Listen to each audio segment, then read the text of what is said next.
Hello friends, मेरा नाम है हिमांशु नंदवानी और मैं आ गया हूँ आपके लिए एक और वीडियो लेकर फिनेंशियल अकाउंट्स के ऊपर। हमने एक नई सीरीज चालू की थी फिनेंशियल अकाउंट्स के ऊपर, जिसमें एक नया चैप्टर स्टार्ट किया था, ब्रेक इवन पॉइंट या एनालिसिस ऑफ डिसीजन मेकिंग। ये है इस सीरीज का वीडियो नंबर 2। वीडियो नंबर 1 में हमने फॉर्मूलाज समझे थे सारे के सारे और एक सम किया था। आज हम लोग 2-3 सम्स और करेंगे, लेकिन उससे पहले सम स्टार्ट करने से पहले मैं आपको रिक्वेस्ट करूंगा कि अगर आपने इस सीरीज़ का वीडियो नंबर 1 नहीं देखा है तो प्लीज़ पहले वो देख लीजिए, ताकि आपको फॉर्मूलाज याद हो जाए या आपको समझ में आ जाए। क्योंकि अगर आपको फॉर्मूलाज याद नहीं है तो आपको ये सम समझने में ईजी नहीं पड़ेगा। अगर आप फॉर्मूलाज याद कर लेंगे, उसके बाद ये वीडियो मेरे साथ साथ करेंगे, तो आपको समझने में बहुत आसानी रहेगी। तो चलिए, मैं उम्मीद करता हूँ आपने वीडियो नंबर 1 देख के फॉर्मूलाज याद कर लिए होंगे। तो हम लोग स्टार्ट करते हैं वीडियो नंबर 2, जिसमें हम लोग सम्स करेंगे। आप भी मेरे साथ साथ करिएगा, मैं भी लिखूंगा, आप भी लिखिएगा, ताकि आपको समझने में ईजी पड़े। तो चलिए स्टार्ट करते हैं आज के सम्स। आज के सम में अगर आप क्वेश्चन ध्यान से पढ़ते हैं तो आपको दिया हुआ है सेलिंग प्राइस 25 रुपीज़ दिया हुआ है, वेरिएबल कॉस्ट 20 रुपीज़ दिया हुआ है और फिक्स कॉस्ट 75,000 रुपीज़ दिया हुआ है। अब क्वेश्चन में क्या बोला है, from the following particulars find out new selling price. हमको नई सेलिंग प्राइस फाइंड करनी है। ऑलरेडी हमारे पास सेलिंग प्राइस है 25, लेकिन हमको नई सेलिंग प्राइस फाइंड करनी है। अगर हमको break even point is to be brought down to 25,000 units, मतलब अभी ब्रेक इवन पॉइंट 25,000 यूनिट्स नहीं होगा, लेकिन अगर मेरे को ब्रेक इवन पॉइंट को 25,000 पे लेके आना है तो नई सेलिंग प्राइस क्या होगी, हमको वो फाइंड करना है। पहले क्वेश्चन को समझना बहुत ज़रूरी है। क्वेश्चन ये बोलना चाहता है कि अभी आपकी सेलिंग प्राइस है 25 रुपीज़, मतलब आप एक प्रोडक्ट बेचते हो 25 रुपीज़ का, 20 रुपये का उसके अंदर सामान डालते हो। वेरिएबल कॉस्ट का मतलब होता है इतना सामान डालते हो, तो इसका मतलब 5 रुपये कमाते हो एक प्रोडक्ट के ऊपर आप। और आपका फिक्स कॉस्ट है जो पूरे महीने का 75,000 या पर एनम होगा, पर मंथ है, कोई इररिलेवेंट है। 75,000 आपका फिक्स कॉस्ट है। तो आप एक प्रोडक्ट पे 5 रुपये कमाते हो, 75,000 आपका फिक्स कॉस्ट है। अभी ब्रेक इवन पॉइंट क्या है, अराउंड 15,000 के हिसाब से आना चाहिए। लेकिन क्वेश्चन में ये बोला है कि आपकी नई सेलिंग प्राइस क्या होगी अगर आप चाहते हो कि ब्रेक इवन पॉइंट कितना आ जाए, 25,000 यूनिट्स आ जाए। तो पहले हम लोग ये फाइंड करते हैं कि अभी फिलहाल ब्रेक इवन पॉइंट क्या है, और जब हमको ब्रेक इवन पॉइंट 25,000 यूनिट्स पे लाना है तब मेरी न्यू सेलिंग प्राइस क्या होगी। तो सबसे पहला स्टेप क्या होगा, present break even point find करना, ताकि हम लोग सम को समझे भी, सिर्फ करें नहीं, सम को समझे भी। तो चलिए स्टार्ट करते हैं। पहला सम का सोल्यूशन कैसे स्टार्ट करेंगे कि हम लोग पहले फाइंड करेंगे अभी फिलहाल हमारे बिजनेस में ब्रेक इवन पॉइंट कितना है, that is no profit no loss situation, कितने यूनिट्स बेच के आती है। तो मैंने बना दिया फॉर्मेट हर बार की तरह, पर्टिकुलर्स, ये हो गया पर यूनिट और ये हो गया टोटल। आपको सेलिंग प्राइस दी हुई है, पर यूनिट थी 25 रुपीज़, लेस वेरिएबल कॉस्ट भी आपको दिया हुआ है 20 रुपीज़। तो हमारा कंट्रीब्यूशन आ चुका है पर यूनिट 5 रुपीज़। लेस करेंगे हम लोग फिक्स कॉस्ट, जो है आपको दिया हुआ है 75,000। क्लियर है। तो सबसे पहले आपको ब्रेक इवन पॉइंट की फॉर्मूला लगानी है, जो आपको ऑलरेडी याद होगी अगर आपने वीडियो नंबर 1 नहीं देखा है तो। अगर नहीं देखा है तो कोई बात नहीं, अभी मैं बता देता हूँ। ब्रेक इवन पॉइंट की फॉर्मूला यूनिट्स में, ब्रेक इवन पॉइंट की फॉर्मूला यूनिट्स वाली होती है fix cost upon CPU। CPU का मतलब होता है कॉन्ट्रीब्यूशन पर यूनिट। यहाँ पे ये C है और per unit, contribution per unit का मतलब है हमारा 5 रुपये। क्लियर। तो fix cost upon CPU, fix cost है हमारा 75,000 रुपीज़ और उसको डिवाइड कर दूंगा 5 रुपये से, तो आ जाएगा आपका 15,000 यूनिट्स। ये हमारा ब्रेक इवन पॉइंट यूनिट्स में आ गया प्रेजेंट में। क्लियर है। हमारा ब्रेक इवन पॉइंट अभी फिलहाल कितना है, 15,000 यूनिट्स। क्लियर है। अब क्वेश्चन पढ़ते हैं, हमको नया ब्रेक इवन पॉइंट कितना चाहिए। अगर आपने क्वेश्चन ध्यान से पढ़ा हो तो लिखा हुआ है हमको नया ब्रेक इवन पॉइंट चाहिए 25,000 यूनिट्स। कितना नया ब्रेक इवन पॉइंट कितना चाहिए, 25,000 यूनिट्स चाहिए। और मुझे क्या फाइंड करना है, न्यू सेलिंग प्राइस फाइंड करनी है। तो चलिए करते हैं। अब वापस से फॉर्मेट बनाता हूँ। सेल्स तो मेरे पास है ही, सेल्स कितना होगा मुझे फाइंड करना है। लेस वेरिएबल कॉस्ट चेंज नहीं होता है, वो 20 रुपीज़ ही है। कॉन्ट्रीब्यूशन मेरे पास नहीं है। फिक्स कॉस्ट मेरे पास टोटल है अभी भी 75,000। क्लियर?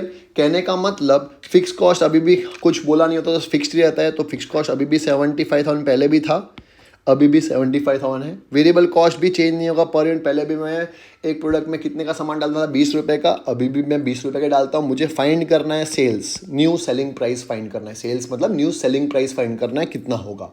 तो चलिए देखते हैं। मैंने ब्रेक इवन पॉइंट की फॉर्मूला लगा दी, यूनिट्स की फॉर्मूला आपको पता ही है क्या होती है, फिक्स कॉस्ट अपॉन CPU, जहाँ पे ब्रेक इवन पॉइंट मेरे को चाहिए 25,000 यूनिट्स, ये क्वेश्चन में दिया हुआ है।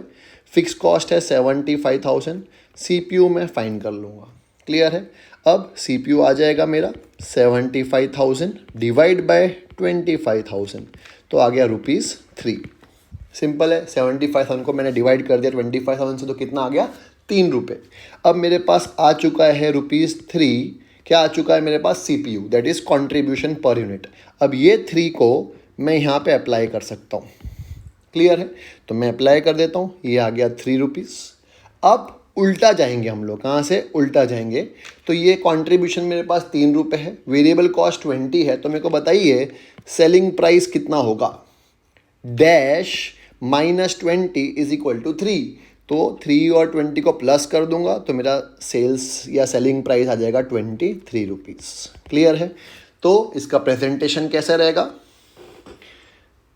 Selling price per unit is equals two variable cost per unit plus contribution per unit.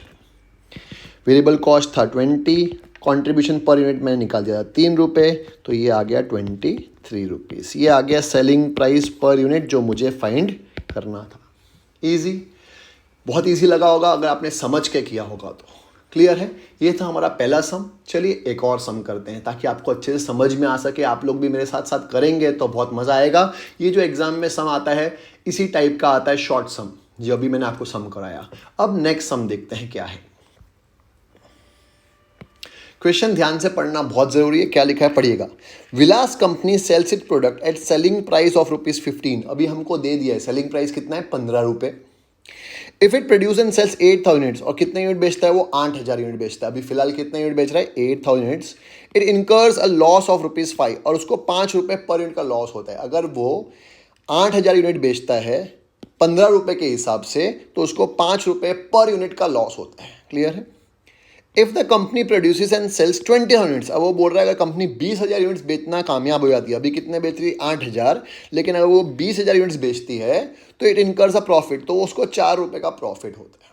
कितने रुपये का, 4 रुपये का। तो चलिए हम लोग देखते हैं अभी सिचुएशन क्या है, उसके बाद देखेंगे कि आगे क्या फाइंड करना है क्या नहीं करना है। अभी ऐसा बोला हुआ है कि 8,000 यूनिट्स बेचती है और 20,000 यूनिट बेचती है। जब वो 8,000 यूनिट बेचता है तब उसको 5 रुपये का लॉस होता है एक यूनिट के ऊपर, और जब वो 20,000 यूनिट बेचता है तब एक यूनिट के ऊपर उसको 4 रुपये का प्रॉफिट होता है। तो अभी मैं सिर्फ सिचुएशन क्या है वो एनालाइज कर रहा हूं ताकि आपको समझ में आए कि सिचुएशन है क्या। उसके बाद देखेंगे फाइंड क्या करना है। फाइंड क्या करना है वो बात की बात है, पहले क्वेश्चन में क्या दिया हुआ है वो देखना बहुत ज़रूरी होता है। तो चलिए देखते हैं, प्रेजेंट करते हैं इसको, जो इन्फॉर्मेशन दी है उसको। मैं लिख दिया पर्टिकुलर्स, ये 8,000 यूनिट्स और ये आ गया 20,000 यूनिट्स। ये मैंने टेबल बना दी। इसमें मैं बना देता हूँ पर यूनिट और रुपीस, इसमें मैं बना देता हूँ पर यूनिट और रुपीस, ताकि सिचुएशन एग्जैक्टली है क्या वो हमको मालूम पड़ सके। क्लियर है? यहाँ लिख देता हूँ मैं sales per unit. Selling price तो हमारे पास था क्वेश्चन में, पर यूनिट सेलिंग प्राइस कितना है, selling price is ₹15। Selling price कितना है, 15 रुपये। वो अभी भी 15 है, बाद में भी 15 ही होगा, तो मैंने यहाँ पे भी लिख दिया 15, और 8,000 इंटू 15 करूँगा तो आ जाएगा मेरे पास 1,20,000 रुपये। और यहाँ पे भी लिख दिया 15, 20,000 इंटू 15 करूँगा तो आ जाएगा मेरे पास 3 लाख रुपीज़। इसका मतलब अगर रुपीज़ में बात करें तो पहले सेल्स थी 1,20,000 की, अभी सेल्स है 3 लाख रुपीज़ की। लेस करते हैं वेरिएबल कॉस्ट, जो मेरे पास क्वेश्चन में दिया हुआ नहीं है, तो अभी मैं कुछ नहीं कर सकता। तो मेरे पास आ जाएगा कंट्रीब्यूशन, जो अभी मेरे पास नहीं है क्योंकि अभी क्वेश्चन में दिया नहीं है। लेस करेंगे हम लोग फिक्स कॉस्ट, तो आएगा मेरा प्रॉफिट या लॉस। लॉस को मैं ब्रैकेट में लिख दूंगा, प्रॉफिट आएगा तो मैं ऐसे लिख दूंगा ब्रैकेट के बाहर। हमको क्वेश्चन में बताया था कि अगर जब वो 8,000 यूनिट बेचता है तब उसको लॉस होता है। कितने का लॉस होता है एक बार देख लेते हैं। उसको पर यूनिट लॉस होता है 5 रुपये का, और जब वो 20,000 यूनिट बेचता है तो उसको पर यूनिट प्रॉफिट होता है 4 रुपये का। पर यूनिट 5 रुपये का लॉस, पर यूनिट 4 रुपये का प्रॉफिट। तो वो लिख दिया मैंने, 5 रुपये का लॉस, 4 रुपये का प्रॉफिट। 8,000 इंटू 5 करूँगा तो आ जाएगा 40,000 का लॉस, और 20,000 इंटू 4 करूँगा तो आ जाएगा 80,000 का प्रॉफिट। अब इतना क्वेश्चन में दिया हुआ है, ये इसमें से मैंने कुछ भी अपना नहीं लगाया, ये क्वेश्चन में दिया हुआ है वो मैंने सिर्फ प्रेजेंट किया अच्छी तरीके से। अब देखते हैं क्वेश्चन में हमको फाइंड क्या करना है। सबसे पहले हमको फाइंड करना है ब्रेक इवन पॉइंट रुपीज़ में भी और यूनिट्स में भी, लेकिन ब्रेक इवन पॉइंट फाइंड करने के लिए रुपीज़ में पीवी रेशियो चाहिए होता है, क्योंकि ब्रेक इवन पॉइंट की फॉर्मूला होती है fix cost upon PV ratio. ना मेरे पास अभी फिक्स कॉस्ट है, ना मेरे पास पीवी रेशियो, तो पहला कदम होगा मेरा पीवी रेशियो फाइंड करना। अब पीवी रेशियो की फॉर्मूला आपको पता हो तो पीवी रेशियो की फॉर्मूला होती है जब एक से ज़्यादा डेटा दे रखा होता है तब change in profit upon change in sales into 100, ये फॉर्मूला होती है। Change in profit upon change in sales into 100। हमारा पहले प्रॉफिट नहीं था, पहले लॉस था। कितने का? 40,000 का लॉस था, बाद में 80,000 का प्रॉफिट हो गया। पहले लॉस था 40,000 का, अब 80,000 का प्रॉफिट हो गया, तो चेंज आया कितने का? 1,20,000 का। कैसे? पहले आपने 40,000 का लॉस कवर किया होगा, तो वो 40,000 कमाया होगा, तभी तो लॉस कवर होगा, और फिर आपने 80,000 और कमाया, तो टोटल कितना कमाया? टोटल कमाया आपने 1,20,000। दैट इज इन दोनों का डिफरेंस। ये माइनस 40,000 है और ये प्लस 80,000, तो डिफरेंस कितना होगा? 1,20,000। तो आपकी फॉर्मूला लगा देंगे, ऊपर आ गया 1,20,000 और divide by change in sales. Sales पहले कितनी थी? 1,20,000 प्लस में, और ये 3 लाख भी प्लस में, तो इन दोनों का डिफरेंस कितना है? 1,80,000। यस, तो ये आ जाएगा 1,80,000 इंटू 100 कर दिया, तो ये आ गया 66.666666%। ये आ गया आपका पीवी रेशियो। ध्यान से समझिएगा, 66.6666% क्या आ गया हमारा पीवी रेशियो, जहाँ पे चेंज इन प्रॉफिट के टाइम पे ये 40,000 लॉस था और ये 80,000 प्रॉफिट था। दोनों का डिफरेंस कितना होगा? दोनों का डिफरेंस कितना होगा? 1,20,000। क्लियर है? 40,000 का लॉस पहले कवर किया, फिर 80,000 प्रॉफिट कमाया, इसलिए पहले 40,000 प्लस 80,000 किया और यहाँ पे डायरेक्टली दोनों का डिफरेंस निकाल दिया, तो ये आ गया 1,80,000। हमारा पीवी रेशियो आ गया 66.66%। अब जैसे ही 66.66% आ गया, मैंने आपको बताया था पीवी रेशियो और वेरिएबल कॉस्ट दोनों मिलके सेल्स बनता है। पीवी रेशियो कुछ नहीं होता, कंट्रीब्यूशन ही होता है। ये 66.66% है, तो ये अपने आप आ जाएगा 33.33%। क्लियर है? तो अपने आप 15 का 33.33% अगर आप निकालेंगे तो आएगा 5। 1,20,000 का 33.33% निकालेंगे तो आ जाएगा 40,000। इन द सेम वे 15 का यहाँ पे आ जाएगा 5 और यहाँ पे आ जाएगा 1,00,000। In the same way minus कर लूँ या डायरेक्टली 1,20,000 का 66.66% भी निकाल सकता हूँ या माइनस भी कर सकता हूँ, तो ये आ जाएगा 80,000, ये आ जाएगा 10 रुपीज़, ये भी आ गया 10 रुपीज़ और ये आ गया 2 लाख। अब मैं बीच का फिगर भर सकता हूँ। मेरे को पता है 2 लाख में से मैं क्या माइनस करूँ तो 80,000 प्रॉफिट आएगा। तो आपको भी पता है 2 लाख में से क्या माइनस करूँगा तो 80,000 आएगा, तो 1,20,000 आपका फिक्स कॉस्ट आ गया। फिक्स कॉस्ट हमेशा फिक्स रहता है। यहाँ पे 1,20,000 आया तो यहाँ पे भी 1,20,000 ही आने वाला है। देखते हैं 80,000 में से मैं क्या माइनस करूँगा तो 40,000 लॉस आएगा, तो ऑफकोर्स 1,20,000 ये आ गया हमारा फिक्स कॉस्ट। अब हमारे पास फिक्स कॉस्ट भी आ चुका है, कोई भी ले सकते हैं आप, 1,20,000 1,20,000, क्योंकि फिक्स कॉस्ट हमेशा सेम ही रहता है। फिक्स कॉस्ट भी आ चुका है और मेरा पीवी रेशियो भी आ चुका है। तो अब ब्रेक इवन पॉइंट की फॉर्मूला मैं लगा सकता हूँ, क्योंकि क्वेश्चन में हमको बोला था ब्रेक इवन पॉइंट निकालना हमको रुपीज़ में भी और यूनिट्स में भी। तो हम लोग अप्लाई करेंगे ब्रेक इवन पॉइंट की फॉर्मूला, जहाँ पे फिक्स कॉस्ट कितना है 1,20,000 और पीवी रेशियो कितना है 66.66%। तो लगा देते हैं ब्रेक इवन पॉइंट की formula. Break even point rupees की फॉर्मूला होती है fix cost upon PV ratio. Fix cost है हमारे पास 1,20,000 और पीवी रेशियो है 66.666666%। लास्ट तक ले जाएंगे तो आ जाएगा आपका 1,80,000। आप कैलसी का यूज़ कर लीजिएगा तो आ जाएगा ब्रेक इवन पॉइंट रुपीज़ में। ईजी। पर हमको ब्रेक इवन पॉइंट यूनिट्स में भी फाइंड करना था तो उसकी भी फॉर्मूला लगा देता हूँ। ब्रेक इवन पॉइंट यूनिट्स की फॉर्मूला होती है fix cost upon CPU। CPU is nothing but contribution per unit. Fix cost है 1,20,000 और कॉन्ट्रीब्यूशन पर यूनिट था 10 रुपीज़। देख लेते हैं एक बार। कॉन्ट्रीब्यूशन पर यूनिट है 10 रुपीज़ तो लगा दिया मैंने 10, तो ये आ गया 12,000 यूनिट्स। ये आ गया हमारा break even point in units. अब हमारा ब्रेक इवन पॉइंट आ चुका है। अब आगे पढ़ते हैं क्वेश्चन में हमको फाइंड क्या करना है। सेकेंड चीज फाइंड करनी है, ब्रेक इवन पॉइंट यूनिट्स और रुपीस तो हो चुका है। सेकेंड चीज जो फाइंड करनी है वो पीवी रेशियो, जो ऑलरेडी हम लोग फाइंड कर चुके हैं। And required sales to earn a profit of rupees 1 lakh. ये 1 लाख क्या है, हमारा डिजायर्ड प्रॉफिट है। हमको क्वेश्चन में बोल दिया कि डिजायर्ड प्रॉफिट आपका 1 लाख है तो कितनी सेल्स करनी पड़ेगी, कुछ बताया नहीं है। रुपीज में या यूनिट्स में हम 2 रुपीज में फाइंड कर देते हैं। तो हमारा क्या हो गई, क्या desired sales to earn a profit of rupees 1 lakh. 1 lakh का प्रॉफिट कमाना है तो हमको कितना सेल्स करना पड़ेगा। तो sales to earn desired profit की मैं फॉर्मूला लगा दूंगा। कुछ बोला नहीं है तो मैं दोनों में ही फाइंड कर देता हूं। तो लगाते हैं sales to earn desired profit की फॉर्मूला रुपीज वाली क्या होती है, formula fix cost plus desired profit upon PV ratio. Fix cost है हमारे पास 1,20,000। डिजायर्ड प्रॉफिट क्वेश्चन में दिया हुआ है कितना, 1 लाख।